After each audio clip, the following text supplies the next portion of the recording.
Assalamualaikum. Haraf Harun Pesin in Alexa sud lo bu hat dan chung chang zola tora jil ipitile ki hai milo kim thading ham ti chung chang to ale khabu hai ta asunin ama hi ka khilwa raf khai fitness ke student hintin mi chudik ta hi in pathen nong se na ama to ki haulim zingin raf khai fitness ki koma thu sai ding alwa le brakha thum ding ho ma le ama ko min sai ji in ai pi le ama le ka su de oi he zingin raf tam te arabi video save chala raf len tam pita ka min pha te yo si abi bin khasenberg tian wang ale ka su no wang abu uben mi min thang ta hi in pathen nong se in hama ta phong thau thei ji in ale khabu hai ta khat chi hi isu khom diu ka dei a chi siu hin bolo hinten adang sai be le lo in direct in thu pa chu lu jeng le han mo se ra be nu in a thi ma sanga chu a bia sam tel divarim bung sam thung la ni chang sam le la sagi a chu hi chi nang o hin kho hi in hi cha ku nai nang ho in nagalu na diu jordan ga lama nagalu na diu gam sunga hin khon sau ding hi in khosot ding hi ti chu ale talmud yerushalmi in masachet sevi'it 33b psm ti ale breshit rapa midras breshit rapa yonki mohin ti lai be ti sem ti ale hichri na hin kho hi ti pa chu psai nam ti ale tora a na hung ki de te ta ale bo hi chen hin kho a na hin na ding hi ti chu ale chan ge hi tora hi nai to diu ya ipiti le tora hi izilwa to isimu chu e haimil lo te a thei diu ham ti chu khamim ho zule ama khamim ho se ahum ama phat hong ma sanga them ga ho jeng inu asai chan bi se bam ti ale ithil etora silpau hi hai mil hilding ti pa ha ta e na hilu chu e zo lai lai ki mom ti ne khat chele hoshia them ga in bung ni chang gup na pi ti se nang ho in na pathenu tora na hai bil wa le ke man na cha te ga hi mil de hi ti chu ko farsim methodot david in ibitia hen don bolam tiale ibitia hen hil jeram tiale tora nang hon na hai mil je wa ke ma shebin nang ho na cha ti ho ka hai mil ding chule boin ting chule ama ho chu ka hu do lo ding hi ati cha namu na khamim ho in masakhat irvim bung song ngale stekha pe song ngale thum side bi amut be ta ptia sem tiale bruria hin student khat ni ati cha student pa chun atora sim chu ti aha oging lo tia sim chan ale khat nun aga phwa psa tora chu chang tu tora hi ti ki sai lo ham hi chi chu hoi ta ki su tu ma hoi ta ki koi tu ma hoi ta ki veng tu bi ek ti lo ham ti choya ku na ki do ai samuel second samuel bung sam ni thum chan ale la ya sai da na chu ti a hi chi ahung ki ven tu hung ki ti pa choya ku na hung ki lo do am ti ale mi he min um organs ita sa hoya thein hoi izat nei bam ti ale organs so to lim so to ta sa chung hi izat mo mo nei bam ti ale mitzvah za tum zani la som li get ki to a som zani la som li get nei wa chen ti zani la som li get ho sunga chu e ho in a hi chi to thu ho choi ta ki event tu ngai hi ti chen hi chu iti ten ta le event tu di ham ti ale in sim ging ting ta lo bo hi ti cha ta an sai pe ko la chu khat pa nyong a sim ging pan tai ti cha abi la zarin pti sem te ale mi khat chun tora a sim pa chu oging lo ti a sim sima hi ale kum thum zo ting le tora jil chu hai mil kam ji tai ti cha pesa khena in ai a pian sem te ale lashon kiti hi ipi to hungi to them te ale lashon ti chu lei ti nei cha alo ale la shon ti chu lei tin ha chu lei hi e ho intorazil na ha ta ki mangi chan ele hi chi hi am numerical value number a in khat khod do hi ale agi matria chu pi hai sakhina ta hong ki to thei chan stule la khas ti chu oging lo ba thora hong simpa ba khu agi matria chu iskakh ti chu hai building to hong ki bang cha shina mi khat chon tora sim ki nga hi ale skina mo ding ti chu hai ta shem pinam anei ding a hin la oging lo ti a sima hi a lewang hiskakh ai mil di ti chu tora jel cha tun ban cha le han za ka dos zoha le khabu IPSM te ale levet vaikra bung vaikra 13b IPSM rabia aban tan sai ta cha he choyo si ka chungwa ahung hlun jeng wangin nangma bang khai mil de poi ize nam te al chule slikha chule ke ho hi nangma na nakitep nawa nakitep na chunga zowin ka pangpo ve ti cha sambung som li sa som ge na pikse ke ho in wang nang ka hai mil de poi ti cha ta chan hab be cha bi sai na hai hashem nang ma yong ka hai mil pon chule nakitep na ayong ka zo de po ve ti cha cha ko na hi nó to ra yong ka hai mil de po ve ti ten se zo harin sai cha ko na hi izul da theu chu pham ti ale mi khat chun tora hai mil ta chu bola hai mil hai asim sim jeng lo jin an hai mil ta chu hi chi pi do de ka them ti ale pathin hai mil ta ki bang che hi ti che je nam ti ale tora sunga khu pathin min ngen jing dim se na mai chan rabenu bakhya in ka da ke mak trashat halbanat pani ma biti se am ti ale sefer ma se tora rabenu kadosh na su sefer ma se tora tinik sene ti chan mi hem khat chu athi sanga aslikha him khat chu hi choyo si chon set na na bol sangin ana ki sim da be hele aphazoi kiti hi ati chot chola chot sagi hi win tin chola khat chu itora jil hai milding chu hi ati hi chana chong kho si chu ma bang chana chu maharsha in masakh dirwin 53 bia sein a chu mi khat chu tora jil hai mila hi ale thina to thei ge din mun ngai cha hi tai pa cho ti chu ti zat ta chang sei do ta so to ta sin yo dia bung khat na sli khat to na ti sem te ale imit ta wai mu chu pham te al mi khat chun atora jil chu a miao si hin ti tora jil ki hai no to ni ne khat hai mil la jing la the khat ki hai mil chom te te chu chu ya e sli khang sei hi mi khat chun ai mil pa na le ai mil ai mil yeng tiu tai ti chu e zo ya ku na la do am te le di tani di varim bung ge cha sam ni ko sam la ku a nang hon na hai mil lo wa a hi a le a ti chu ti chu pi sai na hai na hai mil wa hi a le ba all an hai mil dio aban baram chai chai na meu sin an hai mil gam dio hi tai ti sefer mi dota meriwa bung sam meriwa 72 piti sem te ale mi khat chun thilnya cha yong le atora jil na ku na hai mila hi ale min an kini pi pan dio tai ti cha rashi in ps sem te ale bung devarim bung sam la khat cha sam thama nang hon na hai na ngai jing wa hi ale ti chu na ngai jing dio hi ti cha ti chu pi se na hai alui hon na ngai jinga hi ale sa kura cha tha hon an ngai di hi ti cha ma banga chu ta sin za se ma banga chu mi khat chun a hai mil pana hi ale a chai chai na le a hai mil so ke di tai ti ti ek sai ma bangin ke ma ni khat ne hai mil le ke ma nang ma chu ni ka hai mil din hi ti cha a pela ban cha le hen avot de rabinatan 124 a chapti sem te ale mi khat chun tora chu kum som zilta hen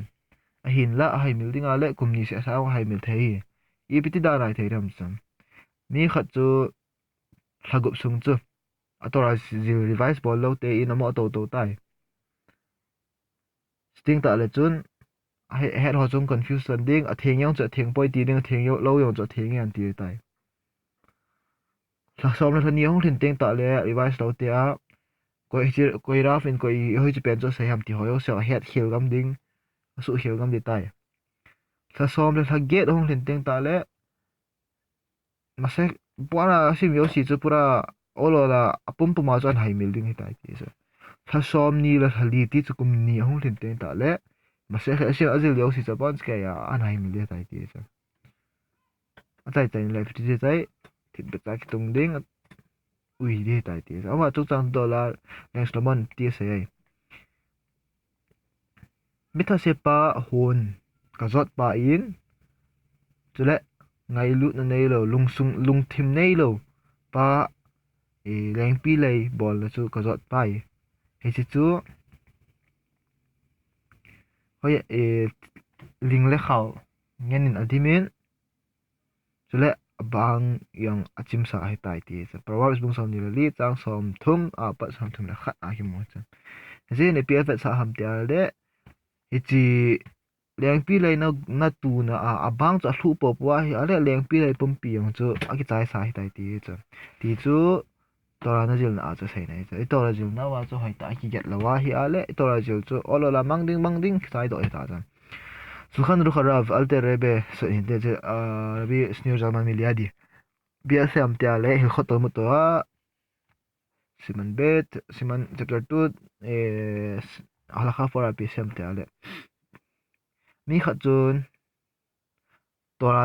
tora asil la kuna nyau cha yong a hin haimil ta se bola haimil hai a revise to na chu tia hi ale chi cha chu tora in hi pa chu thi thi na tu nom hi ati che ama in thil dang yong apal ke hin tin ppn pal ke be ai nang ma in na zil do yo sinam in amu yo si chu na haimil kha ding zi chun hoi ta in ki beng zingin nalung na hin khulung pe bom pi a na hin khulung ke ya hi ja hi cha ku na cho yo si chu hun ki la do hun ki haimil the hi chun ki the zingin chule nang hi ho thil yo si yong hi na cha te yo na cha te gya na sai pi ding hi che ya ku nai mu do the wai de varin bung li chang ku na mu the cha tora in achu ti lawa hi la khiti chang hi an man teng ta le hin tora kuna prohibition tora kuna asur khat hi ati pas ki man do thei cham khamim hon chi ipti hilwam ti ale hi chi hin 10 commandments bo sai na hi poiti tu khang je nga yong oral tora masanga chu ti ale oral tora chu anagi sut nai lo lai na chu miau sin a sim te te ngai hi ti abona ba hat te ngai hi ti tal mun misnai ain la tu khanga bang chu ti ngai ta poiti ho cha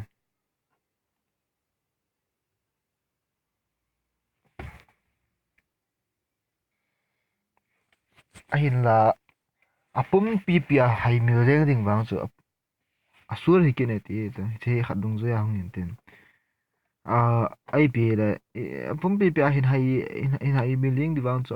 asur hin la ti jinam tere aga vet do ding hoi lai bola asur to ham spend ta ti ale tu lai khang le khabu action lut lom hi ta sina chu a het mil kha yong le aga hol do thei chu hin la mi khat apum pi pia an hai mil ta cho to jim par apum revise lo jina cha pum pum chan hai mila hi ale ipitu tai chi pa cha shemin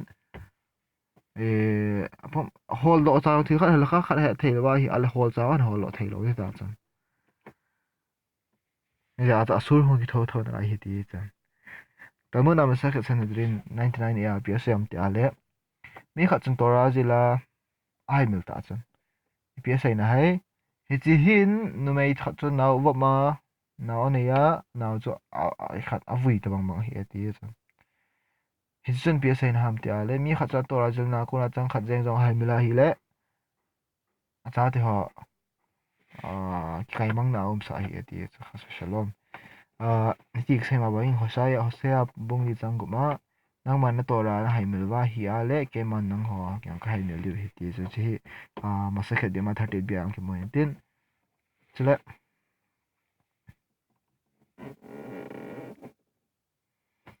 heti ko man sei daw han ti cha ke man hi chi ka sil da be ai la hayong ka ma ka hai mil lo ding hi tai ati lo yom theu cha chi sai hi be wen je nam ti ale di ta cha pham ti ale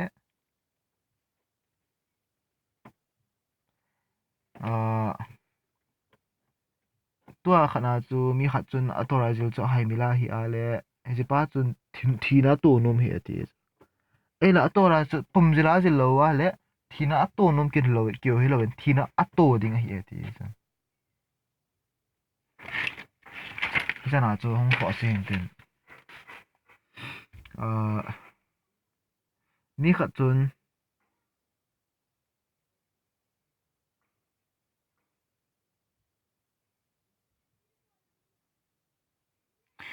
ti sai ta chu mi khat chun tora chu tha an zel nom ki e yong ko yong ki zel nom za tha khol nom jan chule isidinga chu min asil sa chu hoi ta revisable chai sa hi tai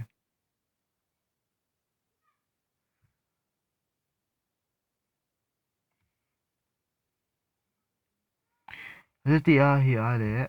is pa chu mi khat chun enjoy le thil tha ki zel be hen lang hi le tua alu ya ka zel lo sa hi khai mi kha ding he ti alu pa bo chu a zel zel zel nga hi ale ti pa yo chu thi na dei mi hi ti sa je nam ti ale a zel lang chu zel ding hoi ta bai har na het zel se zo teng ta a ban a chang ngai chu ban cha lo ti a chum thei lo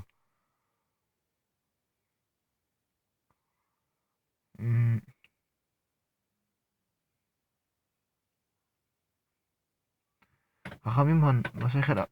peke vot na bung khat chang so bung khat chang so ma thuma pi se koi tabang a hap be lo chu ki khat lut ding hi ati chu ki hop hom ding ki pui khom ding hi ati chu sun pe sai nam ti ale a phat masanga thina to ding hi ti chan tora in bung sam thum la ni de vari bung sam thum la ni chang sam le ko sa gya pe se je ram ta chi na hin kho wa hi ti chu phem nen kho ti chu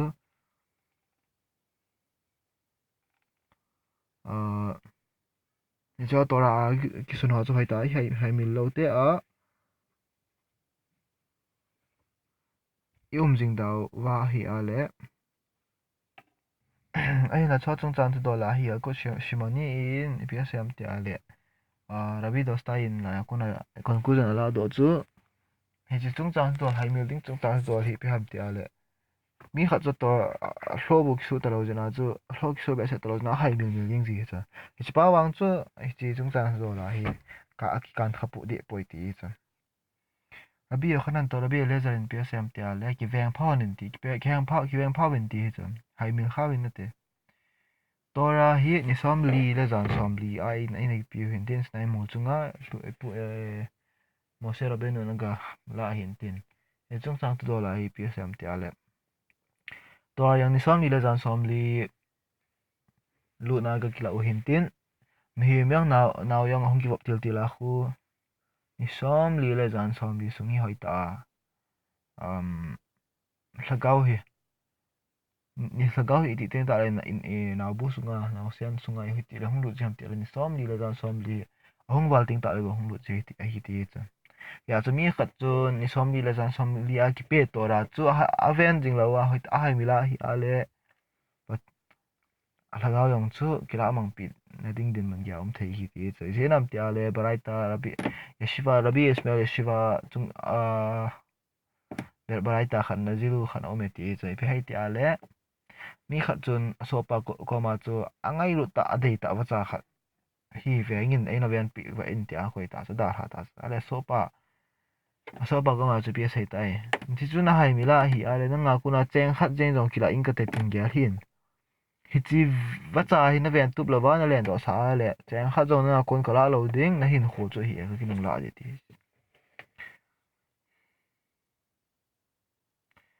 ai le zho la le yakov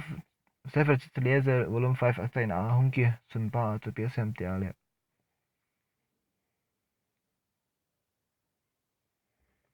a chunga hong sei thu pa hi mi khat chun da cham lo ba hai mi ho chung chan dol se hi pon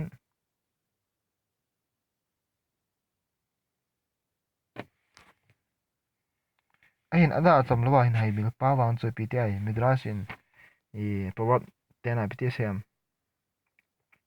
a se mi chon pa chu gil kela ko yo di ti chu pi se na hai ai nu khlong ke ya tora kun chu ta zil chang ai la azil na ho a ko na chu azil na ho chu ada cham lo ba hong ki ai nai mil kha ta cha chu ti hi a le but pha ha teng ta le piti te hai le se chung hi ada hla ma sanga wan til hung ding wan til ho chun a hai mil yo si hung dung hil kit de hi ti cha ti le hong thong ding le se na pathin ma sanga hung din teng ta le za cha thu lo di ti cha la poi mo pen ta chu ama pa chun hoi ta to ra chu gut ta je le hi ngai chu tha se de do am le le khabu chu ne kha sim ji ja so chu khila lo cha tura ai ho to bang na tam zam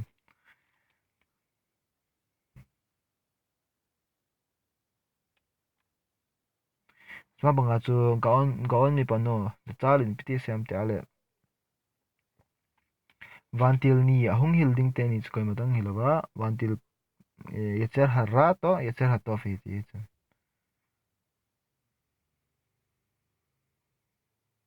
ibola mani khe khel an hil hon dai mi tang an hil thelo vantil dang ho in gavrel vantil hung ta to izenam ti ale yecher mi hemyo sin yecher harra to yecher hato fi nei cha chi pa chun agut na zala chu ai na hlong ke ya torazil na muna chu chi te ni yecher ra to yecher hato chu an kai lu jing hana ko na chu ama ni theng tho na ta ani hana aphalanga theng tho na chan ta cha ya chu athi ri kon te ta la ani hana hong hona tora ho a hai mil do si chu an hong hel ke ti ti cha idushin master idushin 30 ya ti se khamim ho in ama ho chu na hil dio hi ti chun pi asai na ham Deuteronomy bung gup sang sagina chu tora hi tabang hi ngayam ti al nakama ko na ta hi fluenta thil kha chu te ka banga hi la sa ting ta leo hen direct so bang ko ki bai hat nal jana rap song ho gyal bai hat nal jana sai thei ga yam kyom ji sto bang thim cha hi ngai ti cha ta nal jana na tora thu yang chu nal jana na kama be da ning chen da ning thong ai ti cha mi kha chun thu na khat nan do ale direct ngai ma sa hi gyal tat man lo ti answer na pe eng thei ding din mun gya no ngai ti cha ite ek sai ma bangin bung proverbs mishlei bung ski chang li a ipia sai ai chi na chu ka so pi nu na hi atian het ngai chan pi sai na hai i so pi khat chu aya dinga chu a ki phal lo chu het sa ta chu ti chu mi he men a ji dinga so pi ki la thei lo cha su len pen loi ta cha he chan ge ya chu abaya bai chu i so pi khat to ra sim lo pen pa yong i hola a to ra sim lo pen pa yong so pi chan pi ti chu a su ri ti chu a het ning ti chu chan gya chu to ra pum pi chu hi chana chu bai se la het ngai ti chu chung chang tu to la hi hil chen tang kha dang ki pi to pi sa yam tia le iso pi kha iso pi nu ti chu he ki het til de chu ya chu chuma bang chen to ra yang chu het til de ai ti chu ti se ma bangin i misle bung sa gi ta thum na chu to ra hi na khut zunga na kan ngai ti chu chu le na he na lung sunga na sut lu jing ngai ti chu ala chung chang to la hi rifin enya ko fa ti a hil chram ti ale abi sakal fasin mi kha chon tora jel do hoyo si chu khuna sut lu jing ngai ti e ti chu cha ku na chu tora chu ahlung sunga ang sun lu di tai ti chung chang to la hi adi a student ho tora hong ki hil khun ilung sunga ahin het be dan jing ji so je nam ti ale ti sai ma bangin ke ma in ke sang ke ma in tam atam zo hi ka student ho akona ka zil to hi ti chu je cho in sei son ten ta le khon ilung sunga be dan ji ta cha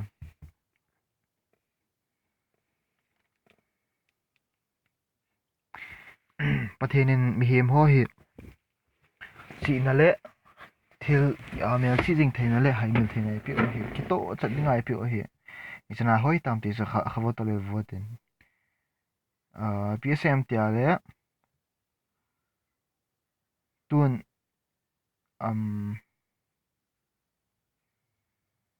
chi a ko na hi pi ta mi khat nang chuna nang na ko ma sum nang bat ta cha alo ale sum nangin na bat ta cha la thil khat na ga cho alo ale thil khat na zo do namu alo ale na za chu na ga hai mil ham ai ga ti ho thil ho hen bet to alo ale mi khat chu nang ko ma thil phalo khat an sei na rung na cha chu na ga hai mil a phat a phak cha an phalo lama khat langa sei kina chun jole thil khat mi khat na ga ba cha hai mil chun ta banga bala dan ta itana thil phalo so to dem sa bang chu la le a hi a le pathian thil khodang khod gidang hi khat thei ta chan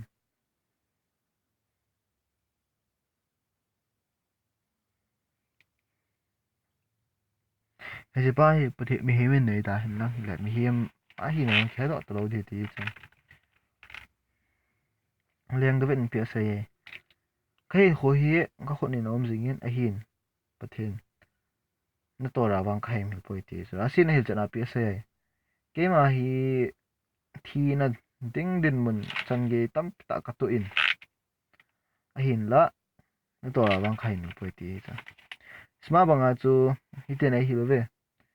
mi khat chun alu changan ana hi ale pi bol de hai to ra sel ngai ti ai hal chang na na le lom na ki zon hin tin na hin ha mi mon to je jil do to cha khaza lim pi se ai to ra na lu chang ana bo bo le to ra na jil da na jil ting hi ti sa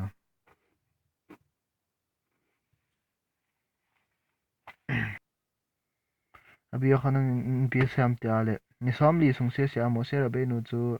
sinai mola sung se sia chu to ra jil ji in a hin a hai mil ji a jil ji in a hai mil ji a hin la chai chai na in pathin give dan diwa hai mil lo bet nga hlo bu ta ai na khum lut pi eng ta ti sa anh ti a hi a le ta su give a ki pi ding tho tho ya chu banga che bola gen the tho nga am ti ji nam ti a le ji nei hil no mu se fer ji krona rabi khain ke na skin pi se mi khat chon tora zila hai mil jing a zila hai mil jing a le lung nyaw hi in mo se ra be no jing in jang tora zila hai mil le ti chu se bang che chu hi ti ya chu bidinga hi thil hoi tora hi hai mil jing ke hom ti pa hi het ngai u ta chu ale tora hoi bola hai mil jing hom ti pa to hin ta ti ta